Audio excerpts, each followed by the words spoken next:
Hello, learners and listeners. Welcome to Indira Gandhi National Open University. Well, my name is Chamo Yantan, Faculty of Library and Information Science from School of Social Sciences. And well, in continuation of the previous lecture, today we shall be discussing on the topic different tribes in Nagaland. Many people, when they talk about Nagaland, they look at it as a very homogeneous kind of society. But Nagaland itself is very, very diverse. In the state of Nagaland, there are about 16 tribes, and today we will be discussing the tribes in Nagaland. Well, before we go further, let us give a reflection on the previous discussion which we have had. In the previous discussion, we talked about Nagaland as a vibrant state located in the extreme part of northeast India. And the term Naga also implies the Naga tribes inhabiting in different parts of northeast and Myanmar. So when we talk about Nagas, it is not only the Nagas who are residing in the state of Nagaland, but also it includes the Nagas residing in different parts of the northeastern states and also the Myanmar.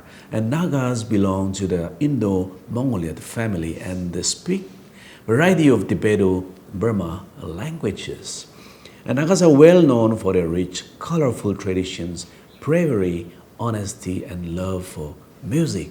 And the state of Nagaland is inhabited by 16 tribes. And all the villages of the Naga tribes are politically and economically independent of each other. And history tells us that right from time immemorial, the Nagas, irrespective of tribes, were living independently in their own villages. And they identify themselves with their village and holds great pride to belong to a particular village. This is just a reflection of the previous lectures, and today we will be discussing the tribes of Nagaland. This is a part 2, and since there are 16 tribes in Nagaland, we may not be able to discuss in detail of all the tribes. So what we will do is maybe some tribes we will try to go a little detail, and the remaining we'll just try to give a very brief introduction about their tribes. Well, let's also, before that, I also would like to say about Nagaland and Article 371A. Historically, the Nagas have always been proud of their independence and, pristine lifestyle. And under Article 371A, in the Constitution, special constitutional safeguards are provided to protect Naga identity and Naga way of life.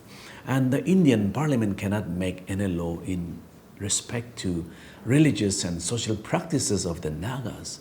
The Naga customary law and procedures, administration of civil and criminal justice involving decision according to the Naga customary law, ownership and transfer of land and its resources. When a Naga person, come out of his village, he identifies himself with his village and not with his clan. And when the same Naga moved further, he identified himself with his tribe. In the previous lecture, I have also discussed about how important is a Naga village and how the people hold dear, of their reputation of their village, name. So when they go out, they always try to tell about not about a clan, but also they mostly tell about that I belong to this particular village. And of course, this shows the diversity of tribes among the Nagas. And the Naga tribes was, the highest the tribe, of the Naga, highest social identity of the village in the olden days before a collective Naga identity came into being. And the tribal identity had a common language, common culture, and a belief in a distant common descendants as its basis. And the whole Naga society was divided into various tribes, and each tribe was independent of the other, and there was no centralized political structure. Each Naga tribe, being governed by its own chief or elders under various customs and tradition. As I've also mentioned that every Naga village was a small republic. It's like totally independent from any other, no interference from any other particular village. It's because they're all like run or administer their own villages without any interferences from any particular tribe or any other outside villages. And there are 30 plus Naga tribes, 16 in Nagaland, 10 in Manipur and other tribes in Burma, Assam and Arunachal Pradesh. And in the state of Nagaland, there are 16 tribes, which I have just mentioned. Angami tribe, Ao tribe, Chang tribe, Chakasang, Kemingan, Konyak, Lotha, Pom, Buchuri, Rengma, Sangtam, Sema or Sumi, or Yumchungar, Ziliang, Kuki, and Kachari.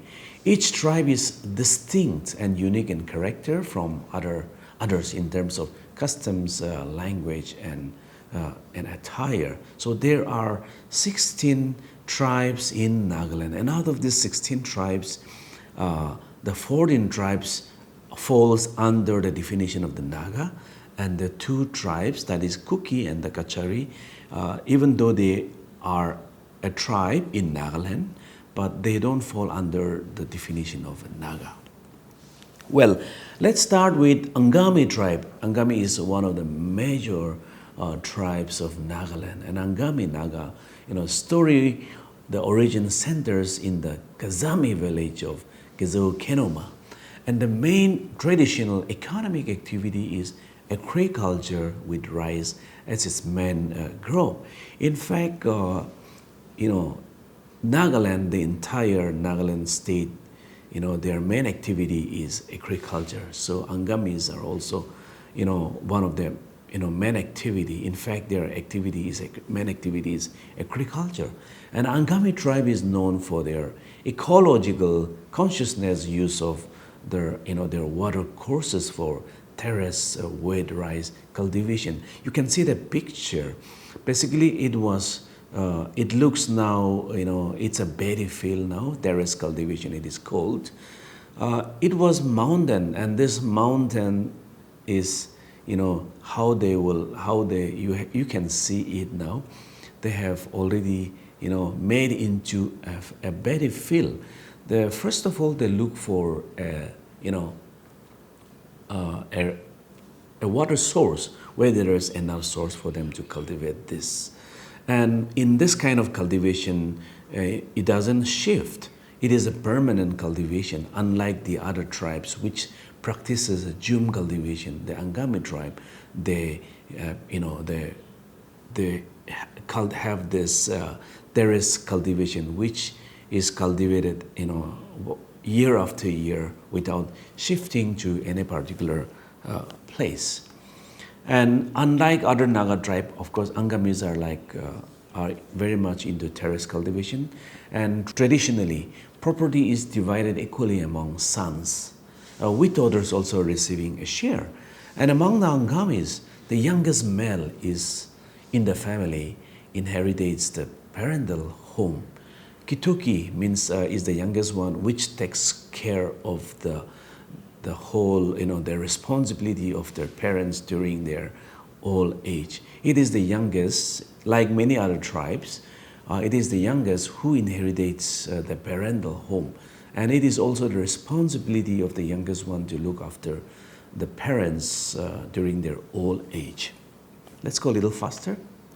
And animism was the traditional religion of the Angami, but of course this needs to be further explained, but maybe in the later part, since we will be having another lectures on the Naga religion and other aspects, we will not discuss here. And entry into the house is through a heavy wooden door, and often curved with Mithun heads, human heads, because the Nagas were headhunters, and other conventional design. You can see the house It's very well curved. You can see animals' head. You can also, see different kind of designs that is clearly, curved there. So when you go to an Angami house, you often come across this type of design in the villages. And the fundamental principle of Angami social organization is patrilineal and patriarchal structure with descent and inheritance, passing along the male line, and authority exercised by the male. And adoption is usually resorted to when a couple does not have a child, particularly a male child, to ensure the continuation of the patrilineage, which of course also differ from other tribes to other tribes. Tribes to tribes. In certain tribes of Nagas, adoption is, it's not an easy process. And usually, when they usually adopt a female child, not a male child. But Angami, you can see that when, couple does not have a child, particularly, they don't have a male child, they have an adoption, which is very different from the other tribes. And the man exercises authority over his wife and children. And of course, as I have also mentioned, no Naga are without any land. And the traditional institutions of the Angami tribes were very, very democratic. They are also well known for their democratic in their, in the institution, in the societal setup.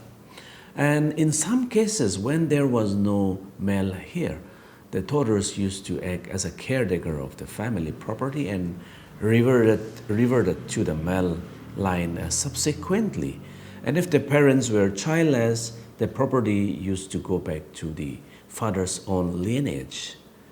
Yeah, and you can see a beautiful Angami traditional dress with a spear, with a tau, which is shown on the left side of the PowerPoint. You can, through their pictures, you can visualize or you can imagine the colorful tradition the Angami society is having. And these are the Angami shawls. The Nagas are well known for their colorful, beautiful design shawls, and these are some of the beautiful design worn by the Angami men and women. And now coming back to our tribe is another one of the major tribes in Nagaland. And the Ao tribe inhabits the district of Mokokchung. They believe that their ancestors emerged from Longtrok, which means 6 stones. And the stones are located in Chungli Yimdi, the first Ao tribe village, which is now presently located in another tribe's area, that is Sangtam area. And you can see in the middle, that is where they believe their origin, the 6 stones, that is the Longtrok. And you can also visualize by the costumes, ornaments worn by the old lady and the young lady on the left and right side. And Aos are called Awur by other tribes, which means those who went away. This is basically during the migration time, and this is a direct reference to the migration of the people from the first village established by the Ao called Chungli Imdi. And the Aos have two distinct dialects, that is Chungli and Mungsen. The Ao considered Chungli Imdi to be the seat of their civilization, and it is from here that its history can be traced, but beyond Chungli Imdi, they do not have much clarity. And tradition claims that it was here that the village organization that is prevalent to this day was initiated and formulated. And the Aos Naga lived in a well-defined and highly egalitarian society. In our language, the concept of society is enshrined in the word Lukti Lipa, meaning way of life of the people. And feast of merit reflected the splendor and the celebration of Naga life. We will be discussing in detail about the Feast of Merit, which will be in the latter part. I will be discussing in a much elaborate way. In our Naga's social life, the Feast of Merit played an important role. It was the belief that the provider of the feast attained honor in this world as well as in the world to come. So the Feast of Merit is a very important aspects in the Naga society. A person who could provide a feast of merit was highly respected and honored, and he was entitled to wear beautifully designed ornaments and colorful shawls, and could erect ornamental posts and decoration in front of their house. And you can see the pictures over here. On the right side, you can see the Ao folk dance, where boys and young boys and girls are coming together and dancing. And on the left side, you can see a male who must be a leader, and who must have already provided a feast of merit, because you cannot wear all those kind of ornaments, all these kind of costumes without having recognition in society. And well, not everyone could afford to offer the feast, as it involved a great deal of expenses and demanded certain ethical restriction for social acceptance. And they involve a strict cultural pattern which were expensive and involved several ethical disciplines. It involved collecting firewood, preparing of food, killing animals, and distributing meat to all the families. And the feast was for the whole village, which lasted for certain days and months. Since like when you are throwing a feast of merit in the our tradition, you are supposed to give a feast to the entire village, which requires a lot of heavy expenses and a lot of labor and time. So which was not possible by ordinary people. That is the reason why when a person gives a feast of merit in the Naga society, they have a lot of reputation, a lot of respect and reputation in the Naga society. And Feast of Merit provided the most significant social status in the Naga society.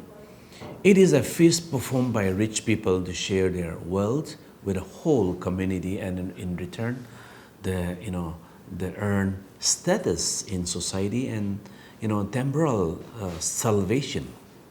And it is, if performed successfully, it is believed that it would bring prosperity, because it appease the gods of the sun, the moon, and the stars, and return would bring forth showers of blessings. That is what the Ao believe. Of course, not only the Aos also, but the other Naga tribes also have a very strong belief on this feast of merit.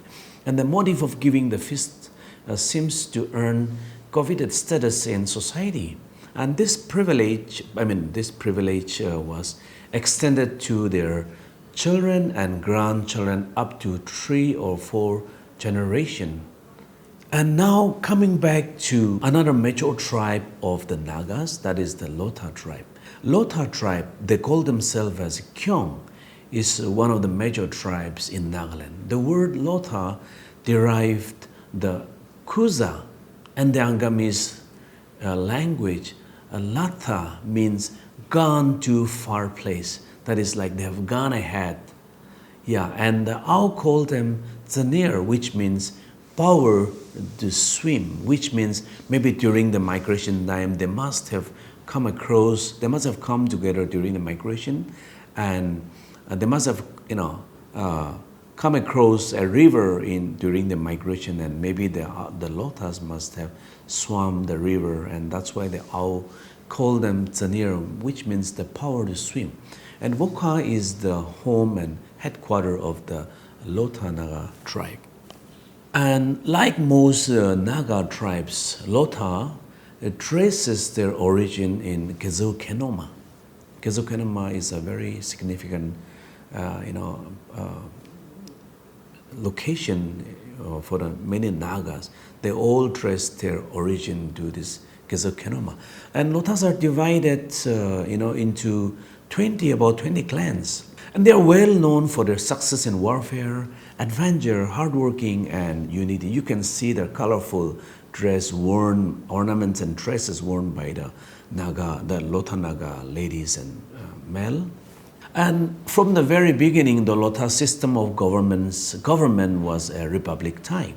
What was important and unique was the participation of every individual in the deliberations of any public issue. And there was direct democracy, and the true and a pure democracy in reality and in practice. In Lotha society, the strongest in the battle and the greatest performer of Feast of Merit could become the head of the administration. And the Lotha Naga society is generally egalitarian and democratic in nature. It is patriarchal society where lineage is traced through the male members. The village is one of the outstanding social political institutions of the Lothas, and the villages are defensively located on the top of the hill to protect themselves from any outside aggression. As you know about the Nagas, who they are headhunters, so most of their villages are located in the hilltop. And there was no class distinction in Lotha society. Perhaps the most conspicuous object in the Lotha Naga village is the head tree. It's called Mungidong, that is which you have seen the tree. Whenever the Lotha migrate to any particular place, they always carry a small plant of this particular tree, and they will plant this particular tree in the village.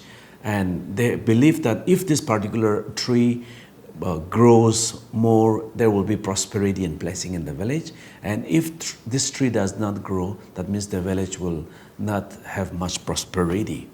And the place of the Mengidong can never be changed, and it is something like an omen, because if the tree grows well, it would mean increase of the population of the village. But if the tree withers, it means the rivers. And the Lotha practice a peculiar type of democracy with little variation in the nature of its composition.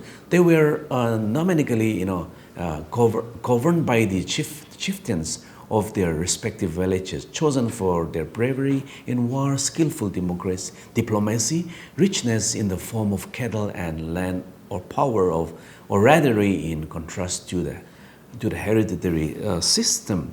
And for the Lothas, the chieftainships was not hereditary. And to become a chief, a person has to fulfill certain qualifications, like he must be from a family who originally founded the village. He must have virtue of capability in the war.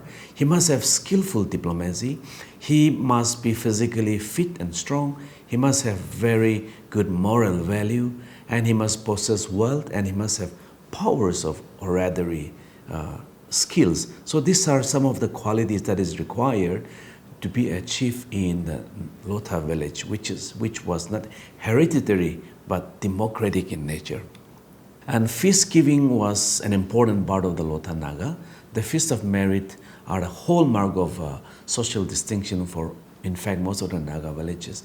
And as the Nagas are very conscious of their status, a rich Lotha Naga is never satisfied with a large holding of bumper crops or a rich wealth of cattle unless his distinct social stand is recognized. That's the reason why Feast of Merit provided the most significant social status in the Naga society, and it is the feast performed by rich people to share their wealth with the whole community, and in return earn status in society and temporal salvation. And well, so this comes to the end of the second part of our lecture, and the reflection is that we have, from this lecture, we have understood the diverse tribes in Nagaland, and in this lecture we discuss about the Angami Naga tribe, the Ao Naga tribe, and lastly we discuss about the Lotha Naga tribe. In the next lecture we will continue to discuss about the remaining Naga tribes. So with this we come to the end of the lecture. Thank you very much.